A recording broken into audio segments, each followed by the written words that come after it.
नमस्कार दोस्तों, स्वागत है हम सभी का Shri Govindan classes official YouTube channel पर और ऑनलाइन स्टडी के बेस्ट प्लेटफॉर्म पर, जहां पर डेली के वीडियो लेक्चर्स के द्वारा आपको जेट की तैयारी कराई जाती है और साथ ही साथ में आपको कंप्लीटली हैंड राइटिंग नोट्स मिलते हैं और डेली एमसीक्यू टेस्ट या संडे टू संडे टेस्ट मिलते हैं। टेस्ट और ऑनलाइन लेक्चर्स और वीडियो लेक्चर्स और नोट्स जो है हमारे ऐप में अवेलेबल हैं। अगर आपने अभी तक हमारे ऐप को डाउनलोड नहीं किया है तो ऐप को डाउनलोड कर लेना। श्री गोविंदन क्लासेस के नाम से है, प्ले स्टोर पर जाकर सर्च कीजिए श्री गोविंदन क्लासेस, आपको ऐप मिल जाएगा। वहां पर ये सारी चीजें आप प्राप्त कर सकते हो। और साथ साथ ही यूट्यूब पर, यहाँ पर इस चैनल पर आपको डेली की वीडियोज मिलती हैं, जिसमें केमिस्ट्री की डेली वीडियो आती हैं और एग्रीकल्चर की वीडियो भी आती हैं। और थोड़े दिनों में हम बायोलॉजी की वीडियो भी शुरू कर दें। जैसा कि आपकी काफी सारी कमेंटेज आती हैं, सर बायोलॉजी की क्लासेज स्टार्ट कीजिए या क्वेश्चन कीजिए, तो जो भी आपकी प्रॉब्लम्स है हम उनका सोल्यूशन लेकर आते हैं और हम चाहते हैं कि आपकी पढ़ाई अच्छे से अच्छी हो। अगर आप इस चैनल पर नए हैं, वीडियो को लाइक नहीं किया या चैनल को सब्सक्राइब नहीं किया है, तो मेरी आपसे गुजारिश है कि चैनल को सब्सक्राइब करके रखिएगा, ताकि जैसे ही नई वीडियो अपलोड होती है वो तुरंत सबसे पहले आप तक पहुंच जाए और आप उस वीडियो को देखो। क्योंकि अब से हम एक चीज और स्टार्ट करने वाले, एक नई एक्टिविटी और स्टार्ट करने वाले हैं कि जो भी वीडियो डलेगी उसका डाउट लैब सेशन रखेंगे हम शाम को 7 बजे यूट्यूब चैनल पर, जिसकी लिंक आपको ग्रुप में डाल दी जाएगी या हमारे स्टेटस पर शेयर कर दी जाएगी। अगर आपने हमारा नंबर अभी तक ये सेव नहीं किया है तो इस नंबर को सेव कर लेना, ताकि स्टेटस पर जैसे ही मैं वीडियो अपलोड करता हूँ, वीडियो का लिंक अपलोड करता हूँ, आप तक वो पहुंच जाए और आप लाभ उठा सकें उस चीज का। चलिए दोस्तों, शुरू करते हैं। आपकी, मुझे उम्मीद है आपकी घर पर बैठकर अच्छे से पढ़ाई चल रही होगी और अच्छे से, और इसको और बेहतर बनाते हैं। हम पूरी कोशिश करेंगे और बेहतर से बेहतर बनाएं। इसमें आपको कोई भी डाउट आता है, कोई प्रॉब्लम आता है, तो आप हमें कॉल मैसेज कर सकते हैं या हमें कैसे भी, कहीं भी, किसी भी प्लेटफॉर्म पर हम अपने डाउट जो है वो क्लियर कर सकते हैं। चलिए शुरू करते हैं आज की क्लास। बहुत ही अच्छा लगा आप लोगों से जुड़कर और आप लोगों के साथ में इतने लंबे समय तक चलते आ रहे हैं। आपके फीडबैक्स काफी आते हैं, वो हमें पॉजिटिव करते हैं, मोटिवेट करते हैं। आपके वीडियोज को लाइक करते हैं, वीडियोज को आप जो शेयर कर रहे हो वो चीजें हमें बताते हैं कि हाँ, आप भी कहीं ना कहीं पढ़ रहे हो, इंटरेस्टेड हो पढ़ने में, तो हम और बेटर से बेटर आपको इस चीज को करने में लगे हुए हैं। ठीक है दोस्तों, तो शुरू करते हैं आज की क्लास। आज की क्लास हम बात कर रहे हैं सॉइल केमिस्ट्री के बारे में। ठीक है, सॉइल केमिस्ट्री से मैंने आपको पहले भी क्लास ली थी और आपको बताया था कि 10 क्वेश्चन हमारे जेट के एग्जाम में आते हैं। और एक महत्वपूर्ण टॉपिक मैं आज आपके लिए लेकर आया हूं, जिसका नाम है सॉइल प्रोफाइल, और जिसको हिंदी में बोलते हैं मृदा परिच्छेदिका या मृदा परिच्छेदिका बोलते हैं। ठीक है, कुछ बच्चों के डाउट थे कि सर हिंदी और इंग्लिश में थोड़ा सा टर्मोलॉजी यूज करिए, तो हम कोशिश करते हैं कि दोनों टर्मोलॉजी यूज करें, ताकि जो इंग्लिश मीडियम वाले बच्चे वीडियोज को देख रहे हैं उनको अगर कुछ प्रॉब्लम आती है तो उनको प्रॉब्लम का भी समाधान मिल जाएगा। ठीक है दोस्तों, शुरू करते हैं सॉइल प्रोफाइल। देखिए, सबसे पहली बात, हमने मृदा के बारे में जान लिया। अगर आपने पिछली वीडियो नहीं देखी तो एक बार उस चैनल पर जाइए और उस वीडियो को जरूर देख लेना। ठीक है, सॉइल का मतलब हमें समझ में आ गया था। मृदा का मतलब होता है कि मृदा एक त्रिविमीय प्राकृतिक पिंड है। ठीक है, जो खनिज पदार्थ, कार्बनिक पदार्थ और अकार्बनिक पदार्थों से मिलकर बनी होती है। मतलब जिसमें minerals, organic matters and inorganic matters और माइक्रो ऑर्गेनिजम्स, ये सारी चीजें होती हैं, सब मिलकर एक कंप्लीटली सॉइल बनाती हैं, पूर्ण मृदा बनाती हैं। ठीक है, फिर उसके बारे में मृदा के अवयवों के बारे में बात किया था, मृदा का अध्ययन किस प्रकार से किया जाता है उसके बारे में हमने बात की थी। ठीक है, इसी में एक महत्वपूर्ण टॉपिक आता है सॉइल प्रोफाइल, मृदा परिच्छेदिका। मृदा परिच्छेदिका क्या होती है कि जब मृदा के अंदर, पहले यहाँ पे इसको थोड़ा सा समझो आराम से, है ना, बोर्ड पर समझाऊंगा मैं पूरे तरीके से और आपको लिखाऊंगा, नोट्स मिल जाएंगे, डोंट वरी। एक मेरी रिक्वेस्ट और ये भी है, मैं स्टार्टिंग में कहना भूल गया था कि जब भी आप वीडियो देखने बैठो तो आप पेन और कॉपी लेके जरूर बैठना दोस्तों। ठीक है, चलिए, मृदा प्रोफाइल, सॉइल प्रोफाइल का मतलब क्या होता है? सॉइल प्रोफाइल का मतलब होता है कि मृदा के अंदर जब हम कोई वर्टिकल कट लगाते हैं, ऊर्ध्वाधर कट कर लगाते हैं, मतलब सीधी सी बात, देसी भाषा में बात करूं तो खड़ा कट लगाते हैं, ये तो समझ में आ जाएगा ना। ठीक है, तो मृदा के अंदर जैसे हम यहाँ पर खड़ा कट लगाएंगे इस प्रकार से, ठीक है, खड़ा कट लगाते हैं तो हमने जनरली देखा होगा कि गांवों में हम बोर खोदते हैं। ठीक है, तो वहां पर हमें अलग अलग प्रकार की मिट्टी दिखाई देती है, मिट्टी प्राप्त होती है हमें। कभी कंकड़ मिट्टी आते हैं, कभी लाल मिट्टी आती है, कभी रेतीली मिट्टी आती है, बूढ़ा जिसको बोलते हैं।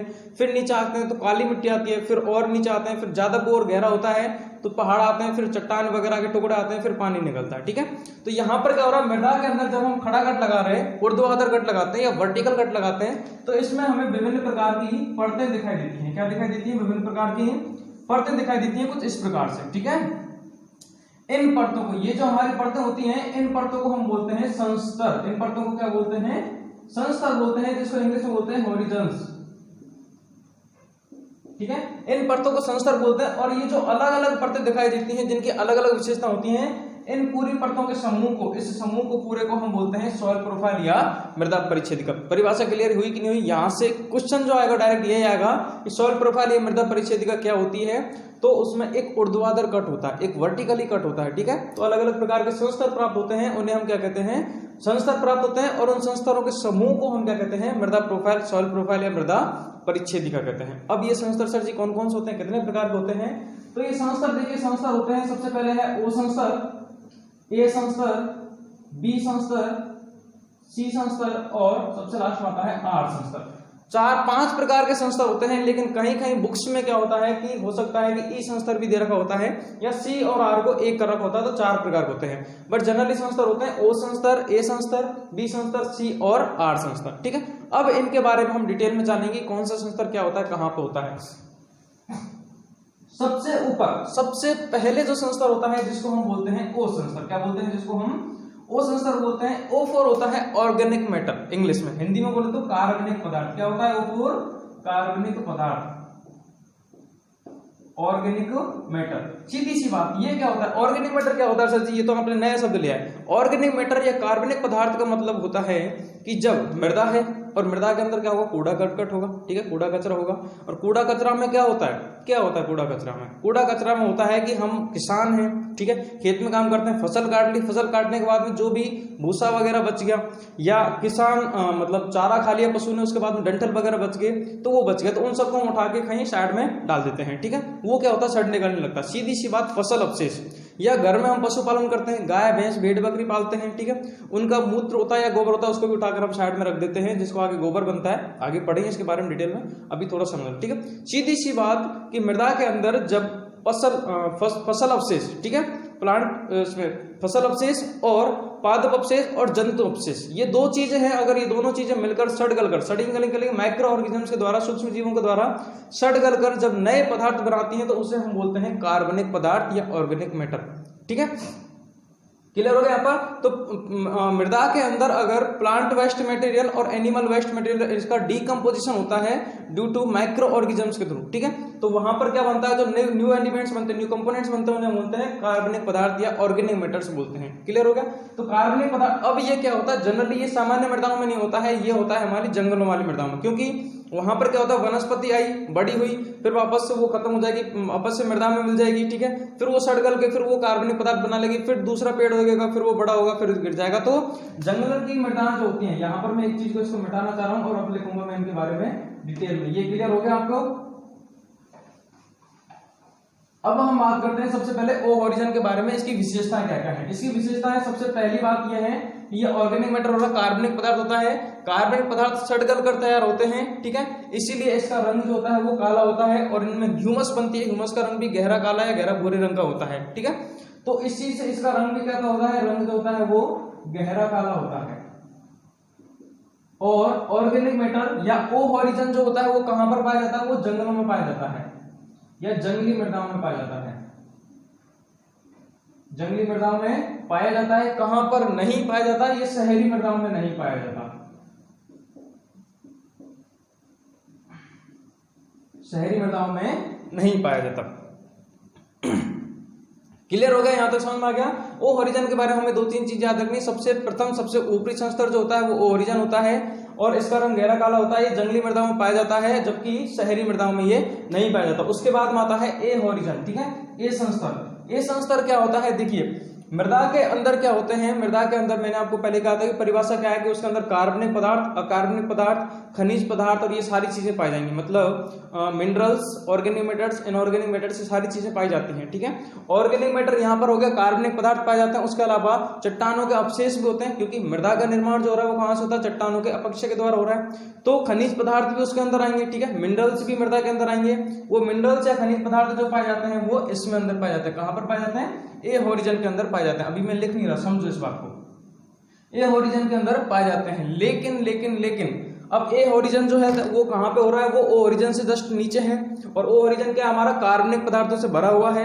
तो ऐसा तो नहीं है कि भाई एक फिक्स्ड एक लेयर लगी होगी, भाई यहां से ऊपर ऊपर तुम रहो, मृदा में ऐसा फिक्स तो नहीं रहता ना कि एक परत बिछ रही है या फिर एक पन्नी बिछ रही है, भाई ऊपर खनिज पदार्थ नीचे कार्बनिक पदार्थ या कार्बनिक पदार्थ ऊपर नीचे खनिज पदार्थ, ऐसा नहीं है। यहाँ पर कुछ बार ऐसा रहेगा जहां पर कार्बनिक पदार्थ होंगे और खनिज पदार्थ होंगे। जनरली इसके अंदर खनिज पदार्थ होते हैं, ये हम मानते हैं। मैक्सिमम जो होते हैं इसमें वो होते हैं हमारे खनिज पदार्थ ही होते हैं, लेकिन खनिज पदार्थों के साथ में इसमें कार्बनिक पदार्थ भी पाए जाएंगे। तो ए हॉरिजन के अंदर क्या होता है, इसमें खनिज पदार्थ होते हैं और साथ में कार्बनिक पदार्थ होते हैं। शॉर्ट में मैं लिख रहा हूं ऑर्गेनिक मैटर, ठीक है, ऑर्गेनिक मैटर भी होते हैं। अब राज की बात, तुमने कहीं कहीं इसको सॉइल प्रोफाइल को बड़े रूप में देखा होगा, जो जनरली तुम बीएससी में पढ़ोगे या फिर कॉलेज में पढ़ोगे कि ए हॉरिजन जो है ये भी अगेन 2 टाइप्स का क्लासिफिकेशन है, ठीक है। ये भी 2 भागों में बांटा गया है। इसमें ऊपर वाला होता है A1 और नीचे वाला होता है A2, ठीक है। A1 और A2, A1 होता है इसका ऊपर वाला हिस्सा, नीचे वाला हिस्सा होता है इसका A2 हिस्सा होता है। अभी इस बारे में यहीं तक याद रखो, मैं थोड़े से बाद में एक बार नीचे चल के फिर वापस ऊपर आऊंगा, फिर इस चीज को क्लियर कराऊंगा ये क्यों बताया। ए हॉरिजन हो गया, इसमें क्या होते हैं, खनिज पदार्थ होते हैं और कार्बनिक पदार्थ पाए जाते हैं। तीसरा हॉरिजन है हमारा बी हॉरिजन है, ठीक है। बी हॉरिजन है, बी हॉरिजन इसके जस्ट नीचे है, फिर उसके बाद में सी हॉरिजन है और फिर आर हॉरिजन है, ठीक है। बी हॉरिजन में क्या होता है कि इसके खनिज पदार्थ जो हैं जितने भी हैं वो सारे के सारे इसी के अंदर आते हैं, खनिज पदार्थ, ठीक है। और खनिज पदार्थ बाद में नेक्स्ट आते हैं, इसमें सी हॉरिजन जो होता है उसमें आते हैं पैतृक पदार्थ। ये नया वर्ड आ गया आपके लिए, है ना, पढ़ा होगा वैसे आप सभी ने, याद होगा। पैतृक पदार्थ क्या होते हैं? पैतृक पदार्थ का मतलब होता है पेरेंट मटेरियल, ये तो इसका इंग्लिश ट्रांसलेशन मतलब नहीं है, पेरेंट मटेरियल बोलते हैं इसको। मतलब क्या होता है, मतलब होता है कि हम बोल रहे हैं कि मृदा का निर्माण जो होता है वो चट्टानों के अपक्षय के द्वारा हो रहा है, ठीक है। तो चट्टानों का जब अपक्षय होता है, मतलब चट्टानें जब टूटती हैं, चट्टानों की रॉक्स की जब वेदरिंग होती है, तो उसके थ्रू क्या होते हैं, जब नए पदार्थ बनते हैं उन्हें हम बोलते हैं पेरेंट मटेरियल। ये पेरेंट मटेरियल आगे चलकर क्या होते हैं, वापस अगेन डिकम्पोजिशन होता है इनका, और फिर जाकर दोबारा इनका अपघटन होता है पेरेंट मटेरियल का, पैतृक पदार्थों का, और फिर जाके ये मृदा बनाते हैं। तो मृदा कहां से बन रही है, वो बीच में जो पदार्थ थे उनसे, उन पदार्थों को क्या बोलेंगे, पैतृक पदार्थ बोलेंगे, क्योंकि जहां से उत्पत्ति होती है उसको पिता बोला जाता है। हमारी पिता से उत्पत्ति हो रही है इसलिए हम उनको पिता बोल रहे हैं, ठीक है। तो पैतृक पदार्थ का मतलब होता है कि जो जहां से मृदा का निर्माण हो रहा है। तो मृदा के पैतृक पदार्थ कहां पर होते हैं, सी हॉरिजन में होते हैं। और पैतृक पदार्थ कहां से बनते हैं, चट्टानों से बनते हैं। तो उसके नेक्स्ट आता है आर में चट्टान। कहीं कहीं क्या होता है, सी और आर ओरिजिन को एक ही कहा गया है, इसलिए पैतृक पदार्थ या चट्टाने सी आर ओरिजिन को बोल दिया गया है। बट आपका और डाउट क्लियर हो जाए इसके लिए मैं इसको क्लियरली कर रहा हूं यहाँ पर, ठीक है। अब चलिए जहां से मेन क्वेश्चन आ सकते हैं वो 4-5 क्वेश्चन मैं आपको क्लियर करा देता हूं एक बार सॉइल प्रोफाइल के। यहां तक क्लियर हो गया, ये सारी चीजें क्लियर हो गई। अब इंपॉर्टेंट बात ये देखो, ए हॉरिजन में सबसे ऊपर इसमें ऑर्गेनिक मैटर हो गया था, कार्बनिक पदार्थ हो गए थे। नीचे वाले भाग में क्या होता है, अब कार्बनिक पदार्थ यहाँ पर ज्यादा है, यहाँ पर कम है। खनिज पदार्थ इसमें भरे पड़े हैं, ठीक है, खनिज पदार्थ इसमें काफी हैं। ये खनिज पदार्थ क्या करेंगे, ऐसा तो नहीं है वहीं पर फिक्स टिक कर बैठ जाएंगे वो, ठीक है। वो क्या होंगे, धीरे धीरे नीचे आएंगे, क्योंकि हमें पता है कि जहां पर पानी होता है वहां पर कोई भी चीज जो है अगर ऊपर है तो ऊपरी संस्तरों से वो निचले संस्तरों में जाती है, ठीक है। तो ये खनिज पदार्थ जो है ये क्या है, धीरे धीरे इनकी लीचिंग होती है, धीरे धीरे ये निचले संस्तरों में जाने लगते हैं, ठीक है। ये खनिज पदार्थ यहाँ से निचले संस्तरों में जा रहे हैं।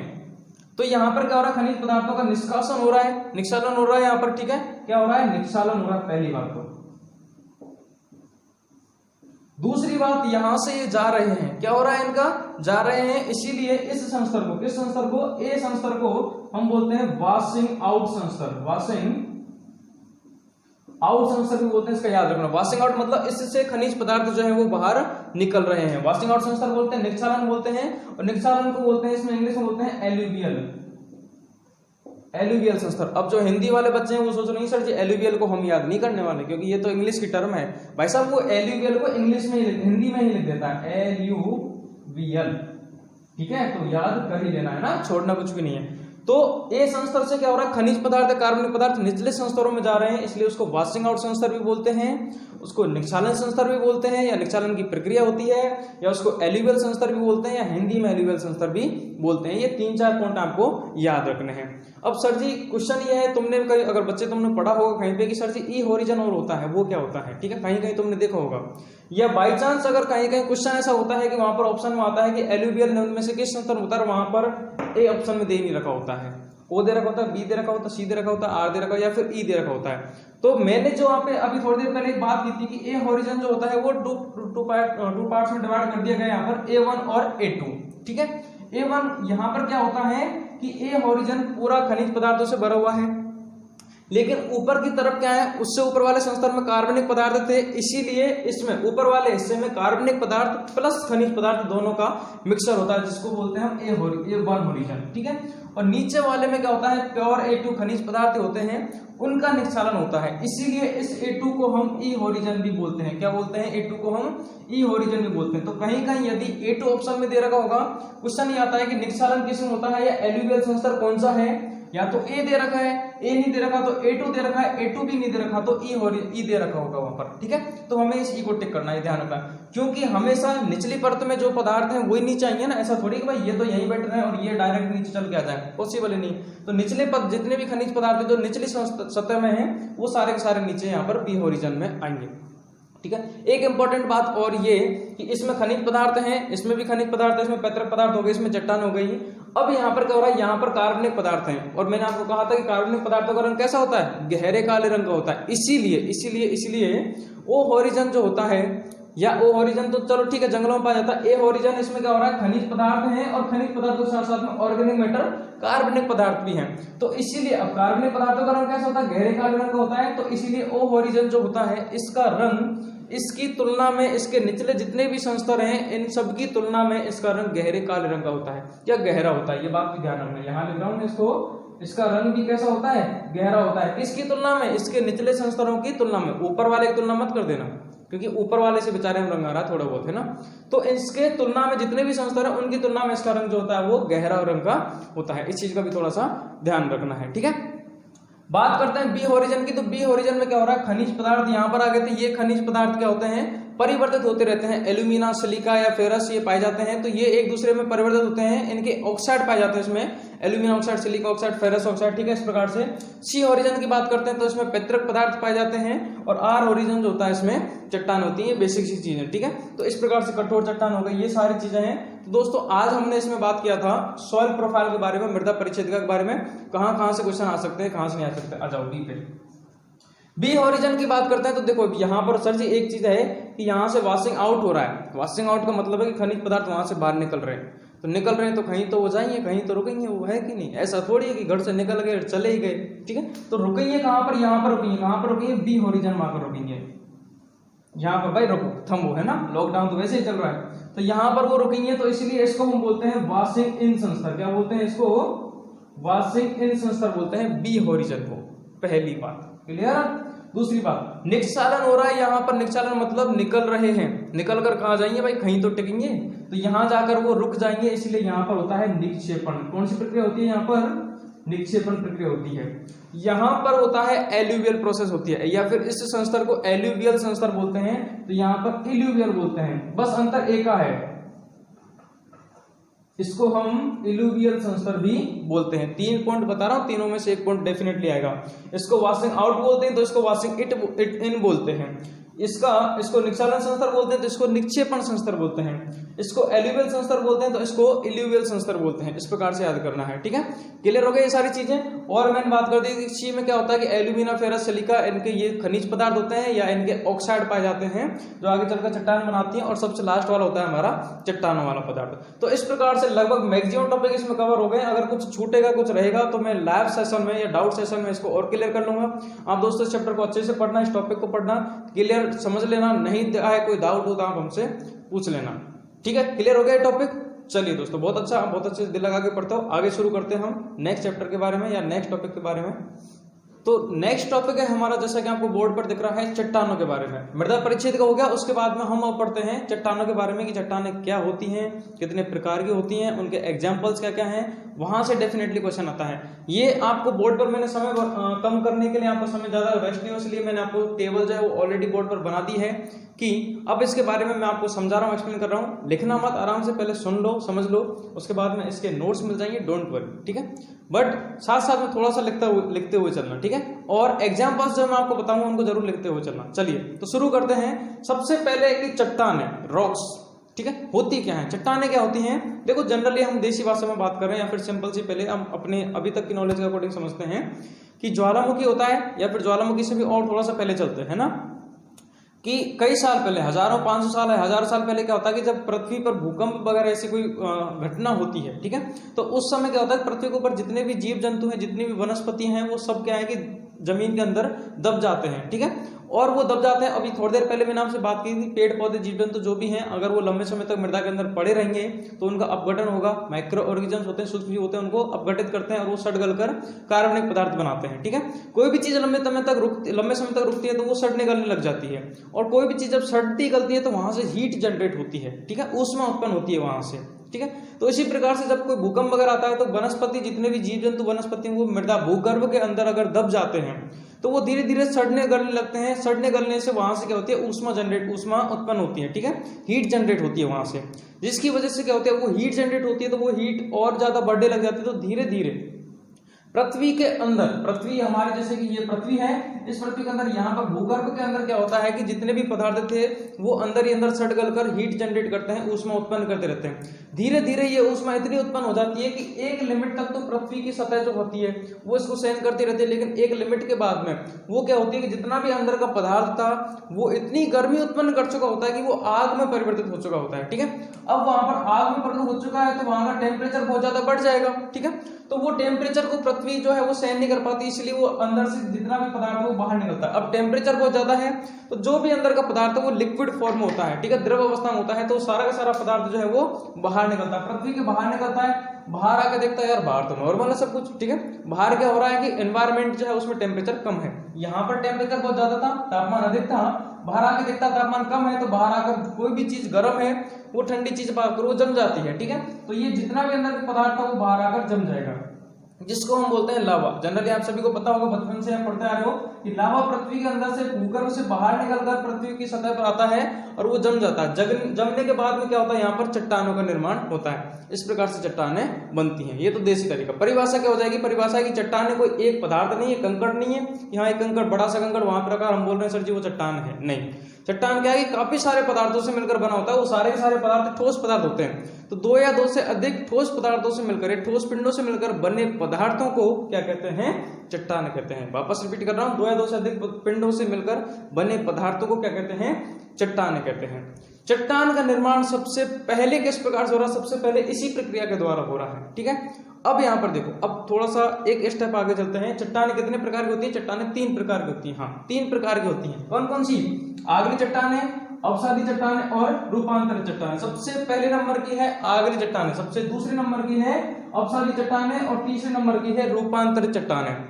अब सुनना, याद कुछ भी नहीं करना है, ठीक है, आप ध्यान से सुन लो, समझ लो, मैं सारा क्लियर हो जाएगा, यहाँ पर याद नहीं करना। सबसे पहले नंबर की आगरी चट्टानें। हमें पता है, आपको पता है, इस दुनिया को पता है कि चट्टान का निर्माण कैसे हो रहा है। ज्वालामुखी फट रहा है, बाहर आ रहा है, वो जम रहा है, ठीक है। अंदर की आग बाहर निकल गई, आपके अंदर भी एक आग भरी हुई है कि मुझे जेट एग्जाम, आईसीआर एग्जाम में, बीएचओ एग्जाम में जाना है, टॉप रैंक लानी, टॉप यूनिवर्सिटी में जाना है, वही आग, अंदर की आग को अंदर दबाए रखो, सही टाइम पर सही वक्त पर बाहर निकालना, जब तक मेहनत करते रहो, उसको और ज्यादा बढ़ाओ, ठीक है। तो वही है कि यहाँ पर भी आग बढ़ रही है, बढ़ रही है, बढ़ रही है, एकदम से वो बाहर निकल गई, बाहर आकर चट्टान का रूप उसने धारण कर लिया। आग के द्वारा ये चट्टान बन रही है, इसीलिए हम इसको बोलते हैं आग्नेय चट्टान। क्या बोल रहे हैं इसको हम, आग्नेय चट्टान, ठीक है, क्लियर। अब क्या होता है, आग्नेय चट्टान जो है ये चट्टानें बन गई। अब इस चट्टानों में क्या होता है, आगे चलकर हम बात करते हैं कि आग्नेय चट्टान जो है वहां पर चट्टान बन गई। अब वायु के द्वारा या जल के द्वारा, वायु और जल के द्वारा इन चट्टानों का क्या होता है, टुकड़ा होता है, कटाक्ष होता है, ठीक है। ये चट्टानें टूटकर किसी दूसरे रूप में परिवर्तित होती हैं। तो यहाँ से वायु या जल के द्वारा आग्नेय चट्टानों से कंकड़ पत्थर टूटेंगे और कंकड़ पत्थर टूटकर वो क्या होते हैं, किसी एक नए स्थान पर जाकर एकत्रित हो जाते हैं। जैसे पानी होता है ना, पानी, नदी का पानी, आपने नदी देखी होगी, तो नदी के साइड में आपने देखा होगा बहुत सारे कंकड़ पड़े होते हैं। तो क्या है कि सारे जितने भी कंकड़ थे, चट्टान के टुकड़े थे, वो सब पानी के साथ बहकर आ गए और किसी एक स्थान पर आकर इकट्ठे हो गए।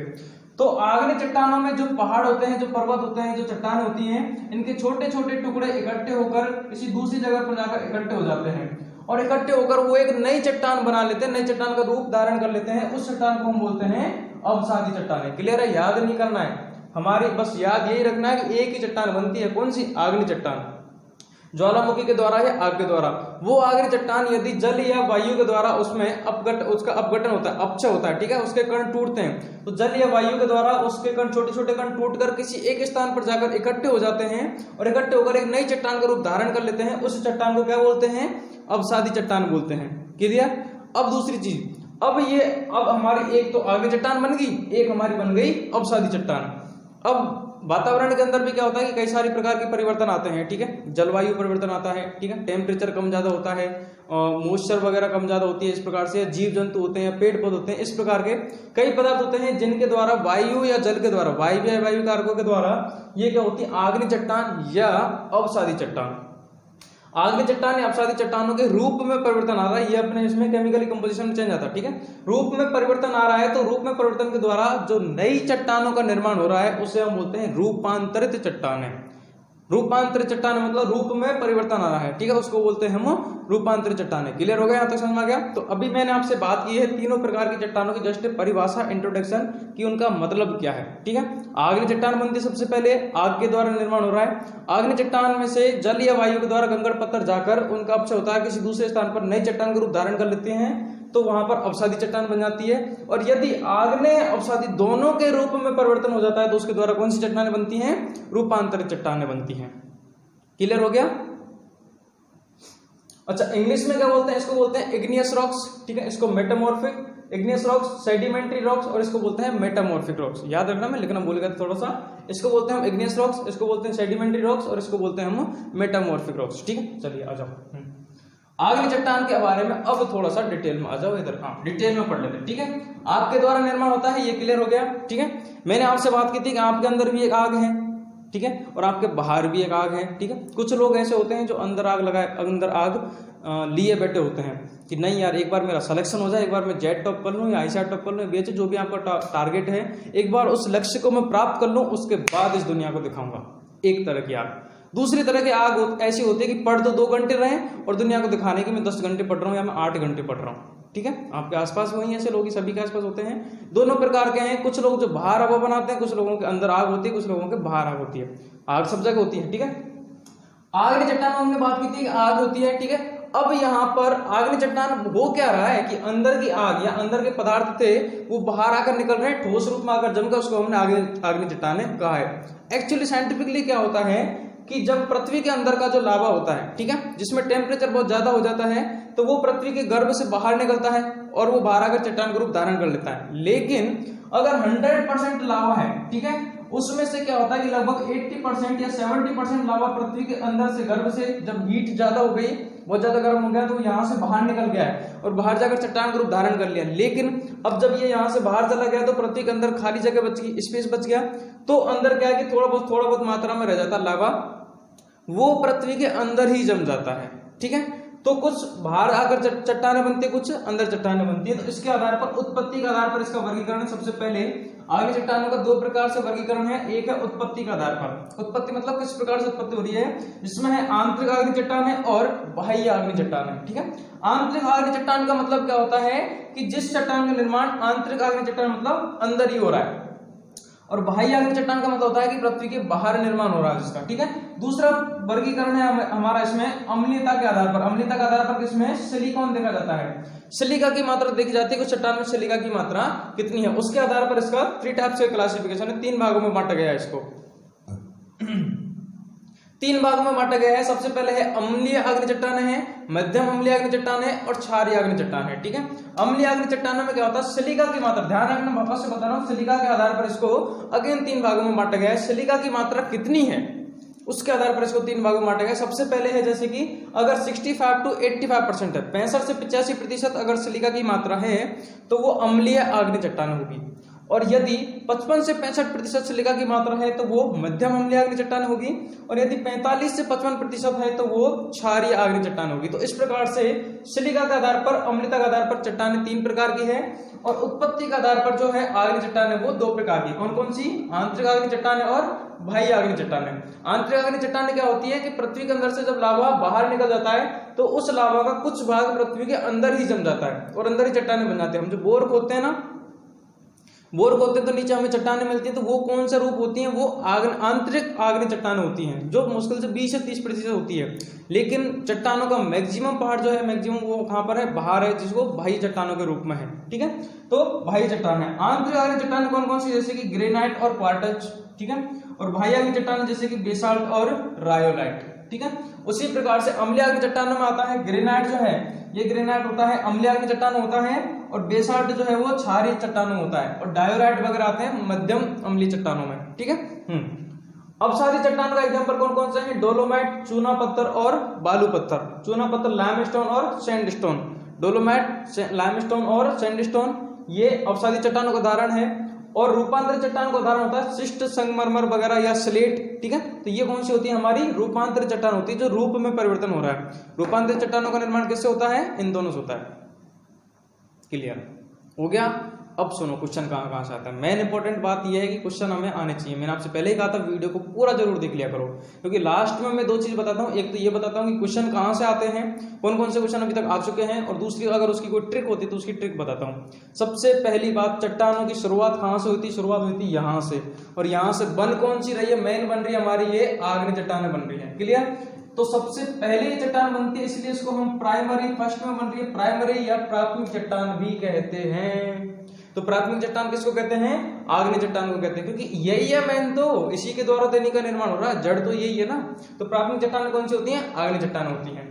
और इसमें से आपको ज्यादा कुछ याद नहीं रखना है। अगर आप कंपटीशन एग्जाम की तैयारी कर रहे हो तो आपको सिर्फ एग्जांपल्स जो है वो याद रखने हैं। इसका क्या एग्जांपल? इसका एग्जांपल मैंने यहीं से लिए हैं, इसका डायरेक्ट है। ठीक है, सभी के मैंने एग्जांपल्स आपको लिखा दिए हैं, और एग्जांपल्स आपको नोट्स में मिल जाएंगे। तो इन एग्जांपल्स को आप याद रखना कि कौन सा एग्जांपल किस प्रकार की चट्टान का है, ये क्वेश्चन आता है। ठीक है, बस आपको एग्जांपल याद रखना है कि किस प्रकार का। और या फिर जनरली बेसिक क्वेश्चन ये आ सकता है कि जैसे रूपांतरित चट्टान है तो इसका किसके द्वारा निर्माण होता है? अपसादी चट्टान के द्वारा या आग्नेय चट्टान, या इन दोनों के द्वारा? तो इन दोनों के द्वारा होता है। अपसादी चट्टान का निर्माण किसके द्वारा होता है? आग्नेय चट्टानों के द्वारा होता है। और आग्नेय चट्टानों का निर्माण किसके द्वारा होता है? आग्नेय चट्टानों का निर्माण खुद के द्वारा होता है, इसलिए उनको हम बोलते हैं प्राइमरी चट्टान। ठीक है, प्राइमरी रॉक्स या प्राथमिक चट्टानें भी बोलते हैं। तो इस प्रकार से हमारे ये शायद जहां तक है कंफर्म है, चट्टानों का टॉपिक क्लियर हो चुका है। इसमें से मैक्सिमम पार्ट इसका कवर हो चुका है। इसमें से अगर आपको कोई डाउट हो, कोई प्रॉब्लम हो तो आप पूछ लेना। ठीक है दोस्तों, क्लियर? आपको यहां तक समझ में आ गया? चलिए आगे हम नेक्स्ट पर चलते हैं। ठीक है, और मैं आपसे फिर कह रहा हूं, डेली शाम को 7 बजे लैब सेशन रहता है, लैब डाउट क्लास रहती है, जिसमें आपको उस चैप्टर से रिलेटेड, टॉपिक से रिलेटेड जो भी प्रॉब्लम आती है आप हमें बता सकते हो। इसका शॉर्ट तरीका मैं आपको ये बता दूं, जैसा कि जो बच्चे मेरे से कनेक्टेड हैं, आप सब जो वीडियो देख रहे हैं, वीडियोज को लाइक कर रहे हो या चैनल को सब्सक्राइब कर रखा है, आप सबसे मैं बात भी करता रहता हूँ मैसेजेस के थ्रू या कॉल के थ्रू। तो आप लोगों से मैं एक ये है कि आप इसको और आसान बनाना चाह रहे हो, तो जो भी लेक्चर आप पढ़ रहे हो, अगर उसमें से कोई डाउट है या आप घर पर बैठकर कोई भी क्वेश्चन सॉल्व कर रहे हो, किसी प्रकार का कोई भी क्वेश्चन सॉल्व कर रहे हो, वो नहीं आ रहा है, या फिर आपको लग रहा है कि टीचर की रिक्वायरमेंट है, आप पूछना चाहते हो, तो आप उसका या तो फोटो लेकर या ऑडियो क्लिप भेजकर या मुझे टेक्स्ट मैसेज लिखकर मुझे व्हाट्सएप मैसेज कर दो। उस क्वेश्चन को हम लैब सेशन में रख लेंगे। लैब सेशन जब होगा तो उसमें आपको उस डाउट को मैं क्लियर एक्सप्लेन कर दूंगा। यदि आपके क्वेश्चन बहुत ही जेन्युइन हुए, ऐसे हुए जो हर बच्चे को प्रॉब्लम आती है, या फिर इंपॉर्टेंट क्वेश्चंस हैं और जो लगता है कि काफी सारे क्वेश्चन हो गए, तो उन पर हम जरूरत पड़ी तो हम उसकी वीडियो भी बना देंगे। बट आपको अगर एक दो डाउट है, छोटे मोटे डाउट है, तो हम आपको हैंड टू हैंड क्लियर कर देंगे, या शाम को जो 7 बजे लाइव क्लास होती है उसमें क्लियर कर देंगे। तो आप इस चीज का ध्यान रखना, आप डाउट जरूर रखना। ठीक है, क्योंकि जब डाउट होगा तभी हमारा वो क्वेश्चन जो है वो सॉल्व होगा। ठीक है, आप क्वेश्चन प्रैक्टिस करते रहिए, टेस्ट प्रैक्टिस करते रहिए, और इनको लेक्चर्स को देखते रहिए और इनको पढ़ते रहिए। ठीक है, कोई भी प्रॉब्लम आती है, कोई भी डाउट होती है, तो मैं अवेलेबल हूँ आपके लिए एनी टाइम। आप मुझे कॉल या मैसेज कर सकते हो। इतने लंबे समय तक जुड़े रहे, वीडियो पूरी देखिए, उसके लिए आपको बहुत बहुत धन्यवाद, और आप अपने करियर को अच्छा सा बनाइए। Thank you so much.